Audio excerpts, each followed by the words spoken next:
na korupsyon.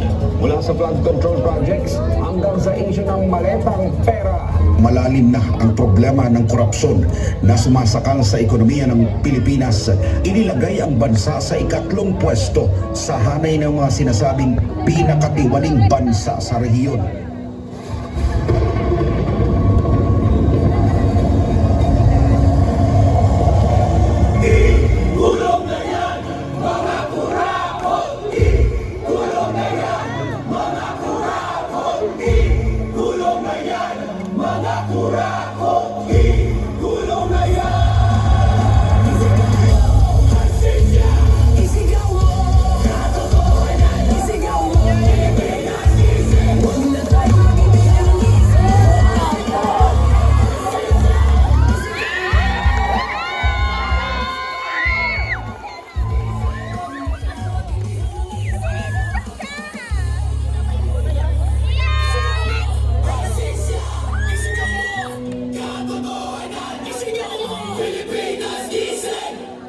Huwag na tayo maging bihag ng iisang upuan.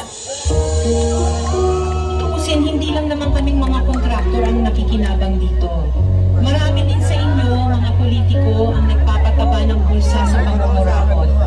Kawawa po talaga ang mga mamamayang Pilipino kasi ninanakaw lang natin ang kaban ng bayan.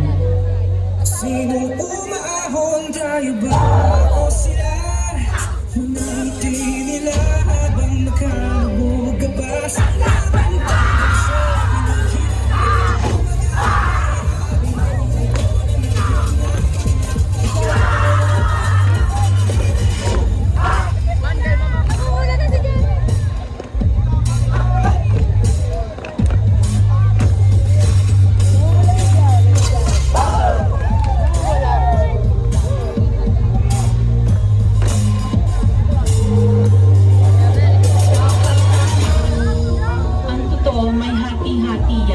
Mula sa pinakamataas hanggang sa mga nasa gilid lang ng sistema.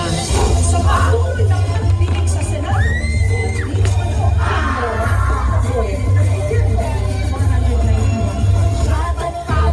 Ano ba din natin ginagawa? Paulit-ulit na lang na ito ang aming simula. Simula nagsimula, bakit wala natatapos sa trasa pati lagi ng selas ng sapatos. Ilang beses na nga, ilang beses na ako. Pag natin subukan na tulungan at bumahagi sa bigat na matagal na natin pasapag pinilisan. Di ba lang pipiliin ang tao na katatay sa paglotobon ng tayo ng pagkutola sa ating pag-iiwan.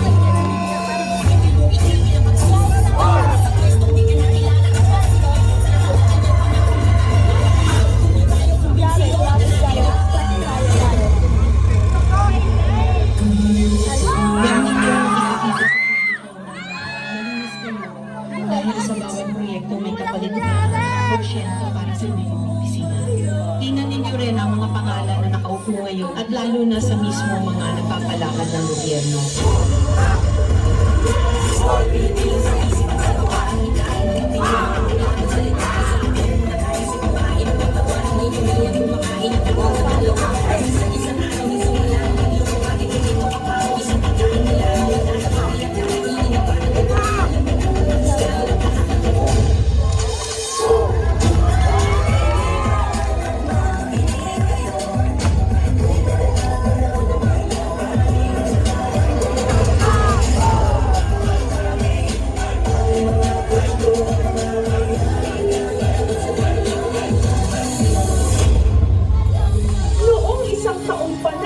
na may mga mali-maletang pera, codename basura, na i-deliver daw sa ilang mga politiko na naglalaman di mano ng hindi lang milyones, kundi bilyones ng kickback mula sa pondo dapat ng bayan.